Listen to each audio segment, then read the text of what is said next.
Hi, Jen. Thank you so much for being here today. I really appreciate you taking the time to spend a little bit of time talking about Seymour. Of course, I love talking about these types of topics and children and helping them learn how to grow in this crazy world of ours. Yeah, I know. There's a lot to learn. Yeah, Uh, right. It's a uh, big task. it's a Yes, big task and it's a different world these that's right. days. So That's they've right. got an extra challenge. Mhm. I'm Nan Arkwright. I'm a pediatric occupational therapist, and this is Jen Nichols. She's a therapist with a master's and post specialization in marriage and family. And she's worked 30 years as a therapist, working with children, teens, adults, couples. And she's also spent 10 years working as a parent educator. And that's a lot of what she does now, too. So she works telehealth. So she's spending a lot of her time helping parents know how to support their kids. So she's got lots of experience in all those ways. And something I didn't know about you, Jen, is that you've done a column for on parenting. Yeah, I wrote a little column for a while for our local paper, Oh, and I was able to touch on positive parenting topics that dealt with using encouragement and how to help with discipline and just everyday issues that parents go through that they want to use tools to help them support them. And so it was really a fun endeavor and needed. It's always needed. Who doesn't want to have a little handy dandy little parenting spot to, catch a new tool or two? So yeah, yeah, exactly. And that's what yeah. a lot of the calls are for me when parents call, like, I need some tools. Yes, exactly. Yeah. So Exactly. I mean, working with parents is like always been a passion of mine because uh I don't know, it's just such a fresh slate when you have a child and they're learning and they want to please and they want to, you know, that they're innately, want to do the right thing, and but they need a guide. It's they need, important. They need a uh, guide. They definitely need a guide. So yeah, for sure. And that's the point of the books that we're going to, the one book today that we're going to talk about, but the series that I've written about Mindful Seymour pauses, mhm, because that seems to be the key, because mhm. you have to take a breath. But also the adults, when something Absolutely. comes up, for the adults to think about the same things that the kids are trying to think about in challenging Absolutely. moments. Yeah. I can't tell you how many times I've sat in session with either a child or a parent. Okay, this is when you need to take a beat. You need to pause, take a breath, and then in some cases, most cases, think through, or we've worked on something uh, that they do next so that they're responding, not reacting. And the mindfulness of that pause with Seymour in your book here really brings that to home because of what happens in the story and how reality ends up being different than what was initially kind of thought in a quick kind of way. Right, and I'll just do a quick review of the Yeah. book. I'll share my screen, just a quick one because I've already done a video on this. Mhm. So if anybody's missed that, they can go back and I've highlighted the most important messages in the book. But this is Mindful Seymour pauses, and this is about blaming others, just what you were saying, Jen. And in the story, these things happen to him. Oops, sorry. That he thinks other people are doing, or other birds are doing to him. And when he puts on his future vision goggles that his sister helps him with, he realizes, like, oh, well, I thought these birds were actually being mean to me, interrupting me when I was trying to run and get in line. And they're really, when he puts on his goggles, realizes that he was actually in their space and they were actually trying to be careful. And when he practices a little bit more and learns a little bit more, he finds out that actually the bird was trying to get off the swing and come and check and see, I didn't mean to hurt you. I didn't see you coming there. And then not ever even noticing that this is for the older birds only, Mhm. and that this bird is actually trying to be nice with the towel and give him a towel because she realizes that she sprayed him accidentally. All those kinds of things. And because he's driven so much to be first in line, he that's what's behind it. And so his sister gives him ideas of what he can do while he's waiting in line. One of my other books, Seymour Waits in Line, is also about what to do while you're waiting in line. But this Mhm, is just a quick, like, oh, well, I could play I Spy. And mhm, so she gives him a little badge that helps him know mistakes happen, take responsibility. So this is something else that a lot of kids, I mean, so many kids are like, yeah, they come home and they report everything that happened at school, mhm, including all the things that the mistakes that they made, and they can learn from that. And then other kids are completely in denial about they didn't mhm, do anything. And I see this mhm, in my social skills groups too. And a lot of kids like, oh, it was that person over there. And they don't know how to take responsibility. And I think that they feel that that's like who would they be if they made a mistake? mhm, And mhm, so learning that you can still be learning that you can become a person or bird who takes responsibility and you can grow from the mistake. So the point mhm. of the mistake is to grow from it and Yes. to know what to do next time and Mhm, have a future picture of ourselves. How do we want to be in the future? Do we want mhm, to be a person or bird who learns from our mistakes and just says, oh, it was a mistake and knows how to make it right again, fix it, mhm, repair mhm, it, whatever you want to call it. And so mhm, that's what basically is happening in the story. And then when he's able to do that with the other birds, like now they really want to find out about his goggles. And it completely shifts the conversation among them, so mhm. to speak. Yes. Yeah. I love the physical aspect of the goggles. Like I would definitely be using that in session. We'd be making those goggles and we would have the experience of wearing the goggles and we'd really own the whole experience in our therapy session. Yeah, because kids, I mean, what happens to Seymour happens to kids all the time.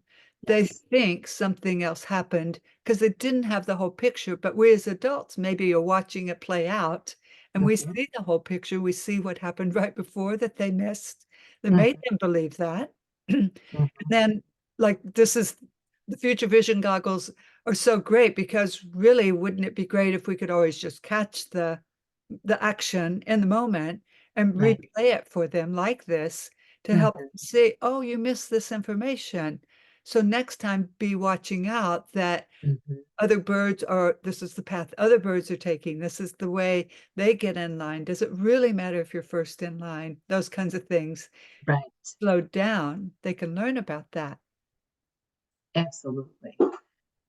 Well, and if I could add something Please. here, is so that their automatic thought as they grow becomes more that there's something to be curious and there's something else going on here that I don't know about or I need to learn about versus personalizing it and making it that somebody's out to hurt them or get them or make it difficult for them, when in reality, everyone's just trying to do their own thing, Yeah, and do the best they can.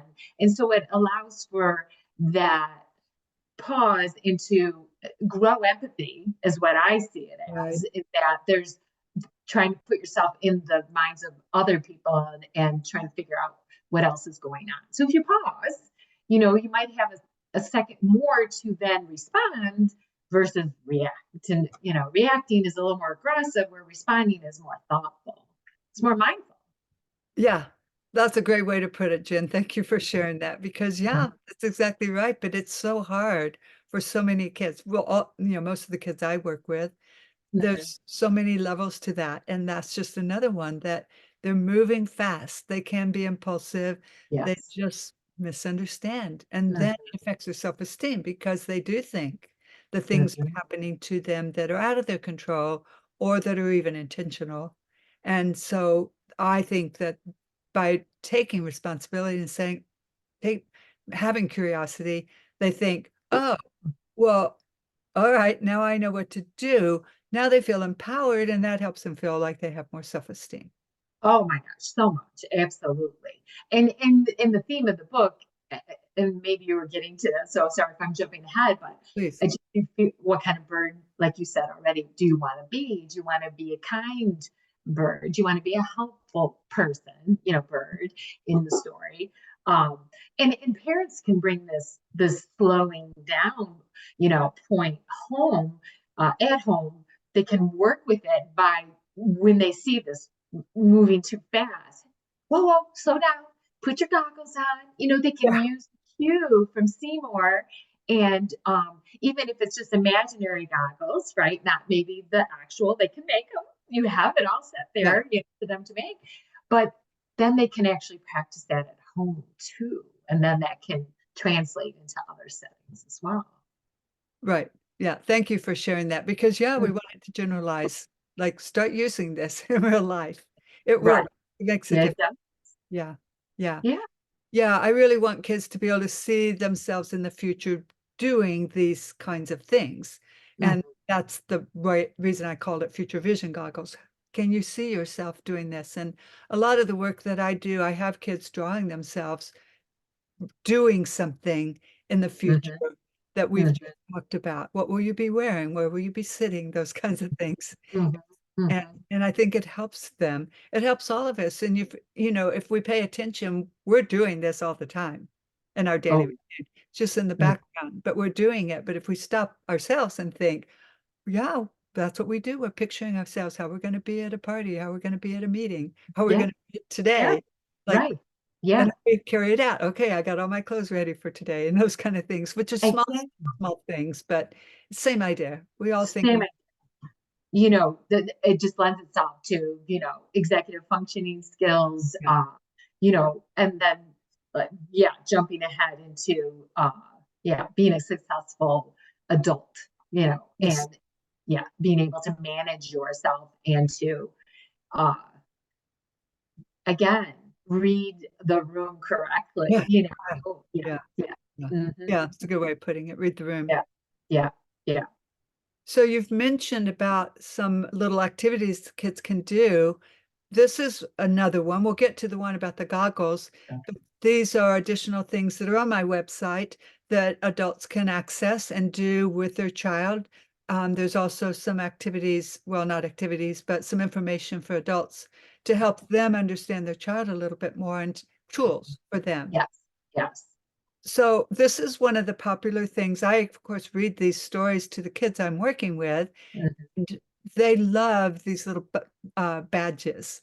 So I have a blank one also on my website too, because sometimes I want to do a little bit different story than this one that's right, like already pre-written. And so Mhm. I can make one on their own. So sometimes kids will come back and say, "Can I have another badge?" And like, Oh, okay, what should we put on it? And then, that's excellent. yeah, yeah, like, They're actively learning the skill. They've engaged. They bought it. They want to be. They like they like themselves in this more helpful, mindful role. They see the beauty of it. They see the peace in it. I don't know. It's a just more pleasant way of being, altogether. and they want to be that way for sure. They Mhm. really do. Mhm. And we're giving them the path and Yes. work with them. And that's the goal of the book too. Here's the way Mhm. to do it. And Yes, because they exactly. don't know, or else they'd Yeah. be doing it. But So having experiential tools like this are so important to the learning process. And clearly that example that you just gave shows how much impact it has. Because you can read a book, but you got to bring it to life. You've got to practice it, and you've got to create tools, and then teach it to others too. Talk about it to others. I think that's yeah. important for incorporating the concepts into yourself.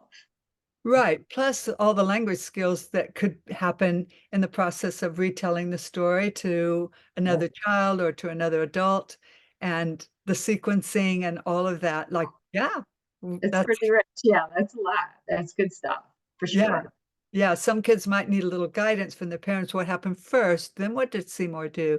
And in Yeah. fact, in one of these little activities for kids, kids can do that. And I'll show that in a minute. Hmm. Um, so this is a handout for the adults, why some children want to be first, because Yeah. it's a big thing. Yeah. And so these are just ideas of to explain why kids are not trying to be inappropriate by pushing ahead or anything like that. For some reason, being first really, really matters to them. So Mhm. some ideas. Actually, AI produced this for me, and I Oh, thought, well, not bad at all. not bad. This is very easy on the eyes, and the content though, this underlying need, and for parents to see that, it just normalizes, what it's like to be a child, and again then directs them in their role and how to address that need. And it's not it's provide positive reinforcement, notice, catch them doing something positive, make a note of it, say something, notice that. I mean, there's nothing here that they can't do, is what I'm saying. It's very hands-on, easy, but you don't know until and Yeah. this is really excellent, helpful tools. For sure. And some of them are like everybody knows their own child and best, but the ones that I see the most is recognition. Like there's something about being first that Yeah, feels really good. yeah, yeah. And the other one I see mostly is number 8. They need structure and predictability. If I can be there first, I'm going to feel okay about it. But if I'm not there first, I don't know how that's going to feel. And it's not going to be something that I like. And I may be out of control. Right. So if I can get there, I feel like I'm in control. I liken it to kind of like attention, seeking attention, kind of in a misbehaving way, Uh-huh. and it's the same thing. They want attention, and so you can double down on giving them attention, but in ways that is appropriate and not when they're overdoing it. Look at me, you're really being aggressive about it. And so they can learn how to feel like they're being attended to without having to go that extra mile to be first, or Exactly. And then yeah, I hear a lot of stories, I'm sure you've heard over the years as well, the fight at the door to go to school. Who's going to be first out the door? Who's going to be they, first in the car? Who's going to be yes, first out of the car? yes, yes, for sure, absolutely. So, and it's up to the parent to manage that, right, and Mhm. to address the needs of the children in a way where they still feel valued.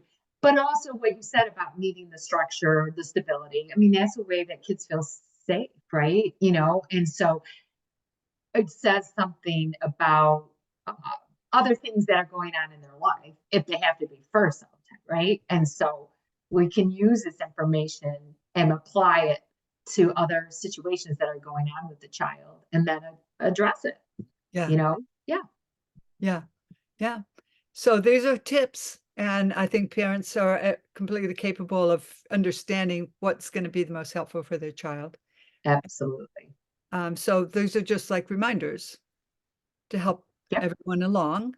And then Mm, this is a picture of Seymour, like dot to dot. So all of these, as an occupational therapist, they're hands-on, fine motor mm, kind of activities that I mhm, like. It's a bonus.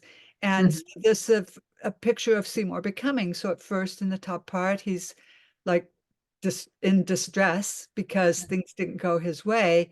His sister mhm, steps in and helps him calm for a minute and think. And mhm, then he becomes the bird he wants to become at the in mhm, the last segment there. mhm. So this is where we are. I mean, this is the story, right? Right, right. We make a Well, and mistake, we learn, and we do it differently. right. Well, and this kind of activity draws a child in. It's fun for them. They're learning as they're having fun. Um, how best, what I can't think of a better way to learn. Yeah, yeah, Yeah. for sure. Look how cute it is too. It's just engaging and cute, and just the illustrations are wonderful. And that's, while they're doing those kind of activities, any and all of these activities, they're meant to be conversation starters for families. So what is it like for you as they're doing the first one? Has this ever Mhm. happened to you before? What did you Right. do? What do you see other kids doing? How can I support you? what should Mhm. we practice at home? It just opens the door to talk about things that are hard that kids don't even know how to bring up. Right. And then it's really important then for the parent to be really neutral and supportive and to hear that in a way uh, that's just in a total listening mode and it's all about the child and they're just offering, tell me more. So, and reflecting what they hear the child say. And so the child feels validated and heard. First, it's not a time for criticizing Yeah. or like, you know, kind of being parental in a disciplinary way. It's really just about hearing and being curious about how they feel about things. Yeah, makes all the difference. You just have to do that first before You you do. can move forward, because you Absolutely. really have to be heard.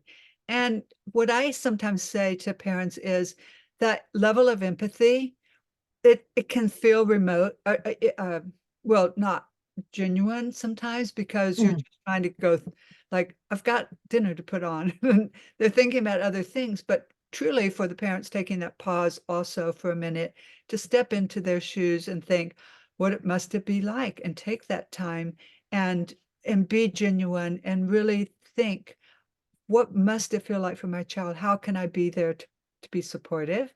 And Exactly. um, I think it makes all the difference in the world. So parents know how to do this when a child falls off of their bike and gets skinned knees. Mhm. That same kind of thing. Like we care.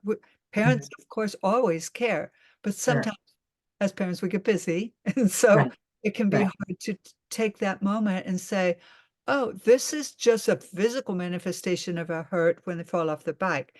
But Mm. inside, we don't see it so readily. But Yeah. it's there, and that's what they're sharing, and that's what we want to be sensitive to when we open the door to talk about this and have the time, like make the time to have that space for kids to. Absolutely. Well, because then the child does feel safe and secure because the parent has listened to that more inside kind of situation.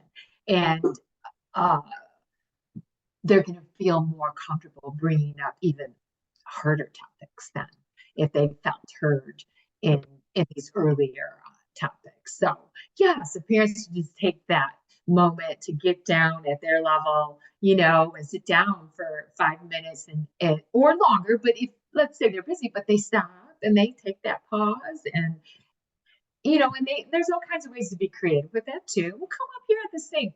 Talk to me more up here while I'm prepping the, you know, if they have to, you know.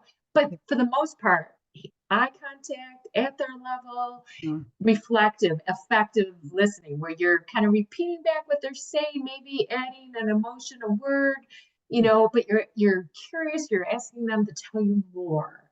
Um, and they've got you all ears. It's all about them. Yeah, yeah, yeah. Yeah. That's so great. Yes, it really, really makes a difference. And like once they've been heard truly and felt and seen, all those soothed, like there's nothing more to say then. No. Like they know how to solve the problem from there. They don't really need any any adults most of the time. I see. Most of the Try to time, figure it I out. agree. Because if you're really listening and you're going along with it and you're encouraging more information and sharing and telling me about, a lot of times they'll say, "Oh, I think I know what I need to do tomorrow." Like they come to their own, you know, or you know, if you sense that they're stuck, you know, well, do you need help coming up with some ideas? Yeah. Or do you think you've got this? You know, but don't give them the idea. You Right. know, let them, you know, defer to them to come up with their own problem solving skills, but offer assistance little bits so Yeah. they can come to their own, you know, conclusion or repair or choice of what they want to do next. Right, right. And kids are just very, very capable of that. And come Yeah. up with ideas I would never think of. Like, Always, always. I'm like, "Yay," you know, inside, you know, like, yes, definitely. Or yeah, ones that are like even, you know, harder or scarier, you know, in a good way, you know, and you're like, okay, you feel comfortable? Yeah, yes, that's what I'm doing, you know, great, you know. So yeah, and definitely. that builds their self-esteem too. A Oh my gosh, person, yes. I know how to do this. I can handle similar problems. I'm becoming a child who can solve problems. Absolutely, absolutely. Yep. Becoming is a great word. I love the word because parents are becoming, I'm becoming, we're all becoming. We all have a vision of who we want to be, what we want to be doing, all those things. And we're teaching our children that, Absolutely. Yes. the ways to become. We're always growing. And this is what you were referring to Yeah. earlier, Jen, about the goggles. And so, yeah, make them, put them on in the moment, buy something similar, whatever you want. Anything can be fun. Again, kids can be very creative. I just love the hands-on experience of the experiential part of the goggles, and like I said earlier, and but like you said, they can do it any which way. But the fact that you provide this Mhm. as part of the book, and the tools that go along with the book, it's all right there, and it just brings the pause and the ability then to actively practice with the goggles. And it's just a cue. It's a physical cue. We use cues. I use sticky notes as a cue to remind me of different things Oh, yeah. I'm trying to remember or do or what have you. Or and this is the same idea. It's Yeah. its own sticky note. It's a cue, that I need to slow down and I need to pause. I love that. And the other thing kids can do that I was just thinking of right now is they could make smaller ones and then Mhm. they put them on their stuffed animals and they can Oh, act out some of these scenarios. absolutely. Well, yeah, because I could see that even in session. I have puppets, making a little Yeah. one. But it just adds another element of play for like play therapy. Because a lot of when you're working with children, it's all play therapy Yeah. because you got to engage them. And you can't just sit and how are you feeling today with a Yeah. child. It just doesn't go like that. And but yeah, I love that application as well. Yeah. Yeah. That would be fun because Mm, kids really do get engaged in that play. I have mm, little monkeys that I do it with, and they want to know mm. all about the monkeys and they really get into it. So, I can see it. I can see it. yeah. So this is the same idea. They could just draw a picture of what they're seeing. Yeah. Yeah. Mm, And then this I mentioned earlier, like this is an opportunity for a child to tell the story. The adult can review the story by using this picture, mhm, and a child could retell the story using the pictures. This happened first, then this happened, then this happened. And that's the sequencing aspect of it. But it's when they hear the narrative of what happened mhm. and how they were either the child was incorporated or in this case the bird, like what was it like, and we add in all of those elements like you mentioned of the emotion words and oh, I didn't realize, oh my goodness, and Mhm. and make it feel very normalized, Yes. then great. Then Mhm. that helps kids so much to have Oh, the language for what mm, they're experiencing. yeah. I love it. I just think it's very important in the learning process, and reading the like you said, the adult or therapist or whomever is reading the book can do the sequencing, but then at some point, so you read this page, you Yeah. tell me, and at any point, in rereading it and revisiting it. And how rich is that? And because again, kids like to they want to be involved, they want to be engaged, they want to participate, right? So let Yeah, yeah, yeah. exactly. It's a great Hmm. way of saying it. So then there's another one here. And again, you're just trying to sort of take a look. Who do you want to be? And Hmm. what will that look like? Who do you want to become? And it's just again meant to be a conversation starter, something to take some time and think about it because Hmm. again, everyone's busy, but these are the things that really matter to be building in childhood. So the kids are thinking about this as they mature and as they become adults. Like Right. what is life all about? Who am I? All of those Hmm. questions. That's a lot of conversation right there. Of course, Well, levels- pardon me, I'm sorry. different levels for different ages, of course. Right. Exactly. Yeah.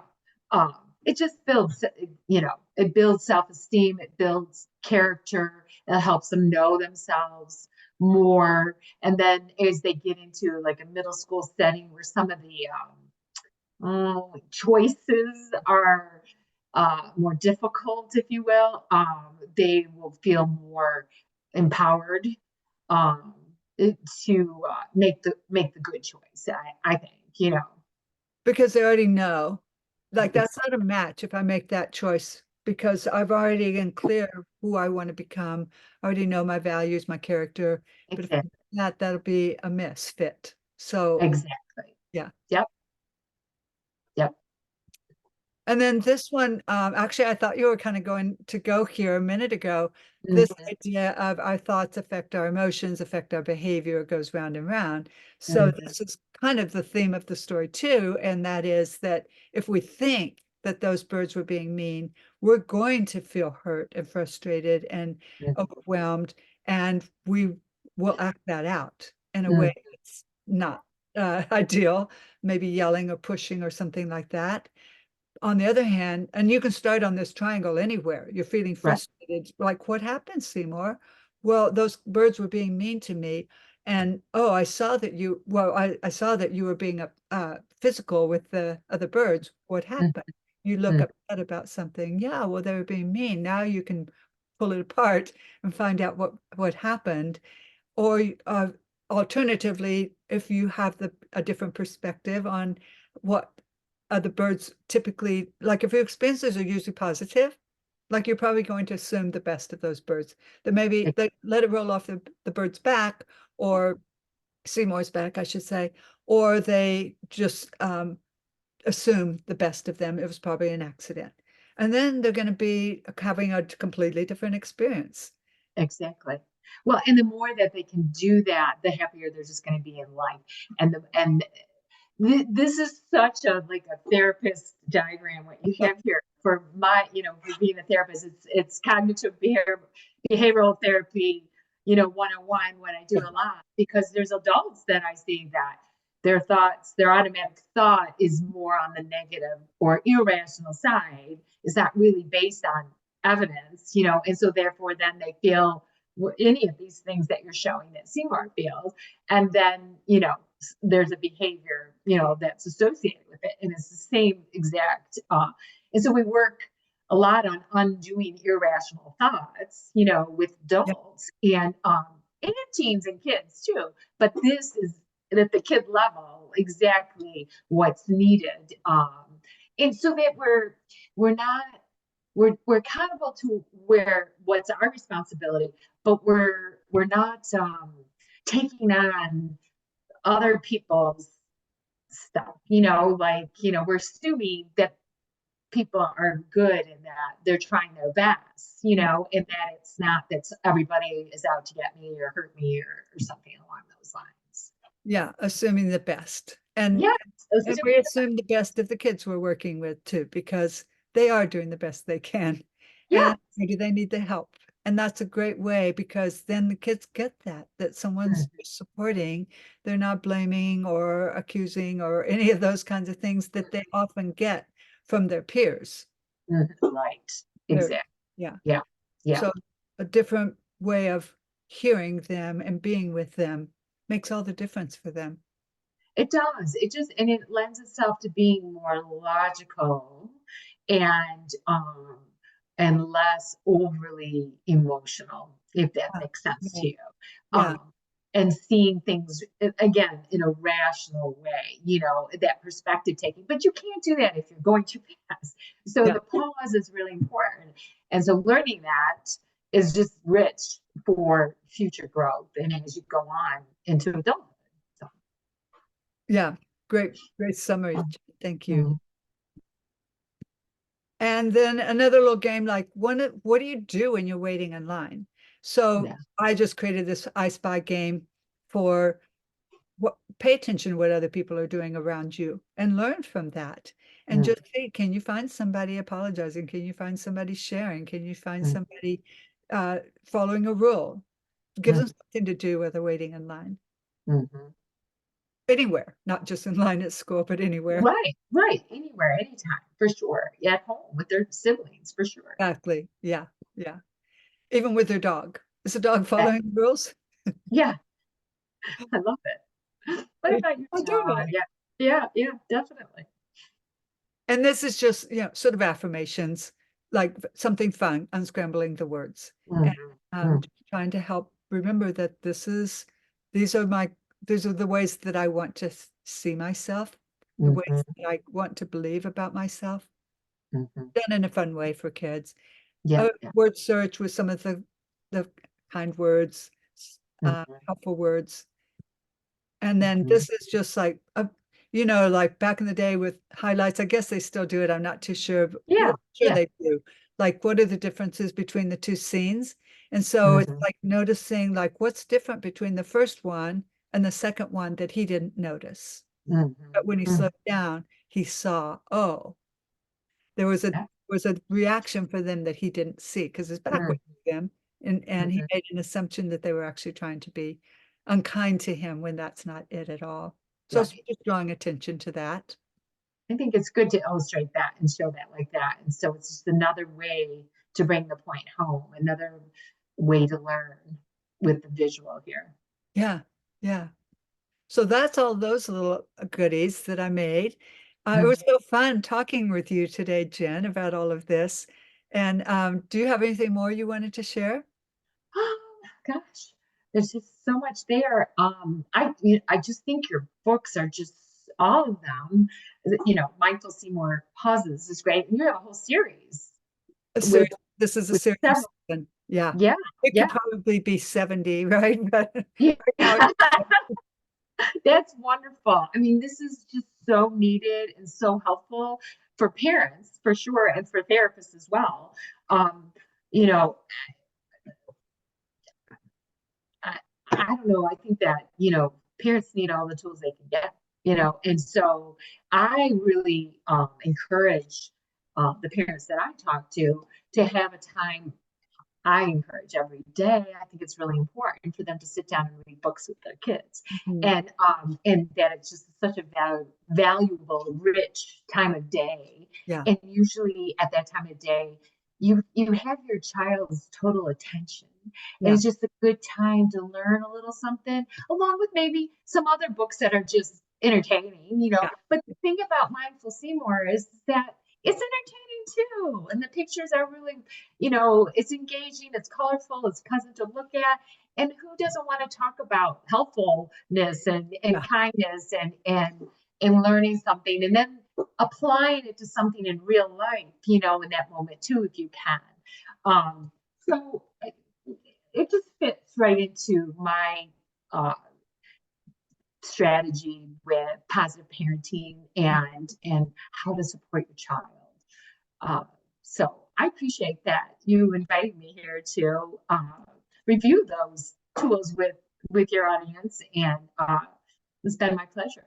Thank you. Thank you. Mhm, mhm. And so if anybody wants to see any of the other Seymour books, they'll be available soon on Amazon, and videos like this are on my website, hopskippingandjumpahead.com. And more information about the books on when they come out and all that's on the website too. So thank you again so much, Jen. You're welcome. Take care.